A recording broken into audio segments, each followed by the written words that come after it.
আসসালামু আলাইকুম বন্ধুরা, আজকে আমি আবারও চলে আসলাম নতুন একটা রেসিপি নিয়ে। আজকে আমি বানাবো ঘরে থাকা কিছু সামান্য উপকরণ দিয়ে নুডলসের চপ। কি নামটা ইউনিক তাই না? কিন্তু এটা আসলে খেতে খুবই ভালো। তো চলুন দেখে আসি। এখানে আমি নুডলসটা 2 মিনিট সেদ্ধ করে নিয়েছি, আলু সেদ্ধ করে নিয়েছি এবং চিয়াটাকে ধুয়ে নিয়েছি। এরপর আমি এখানে নুন, মরিচ এবং সামান্য কিছু চাট মশলা দিয়ে বেসন দিয়ে এবং একটু কালার দেবো। আপনারা চাইলে কালারটা স্কিপ করতে পারেন, আপনাদের ইচ্ছা।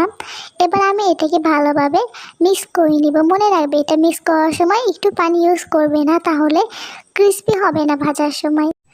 সবশেষে এখানে একটু চিনি ইউজ করবে, সামান্য অল্প একটু চিনি ইউজ করবে। এটা আপনারা চাইলে নাও দিতে পারেন, স্কিপ করতে পারেন, আপনাদের ইচ্ছা। এবার আপনারা আপনাদের পছন্দ মতো শেপে দিয়ে তেলে উল্টে পাল্টে ভেজে নিতে পারেন।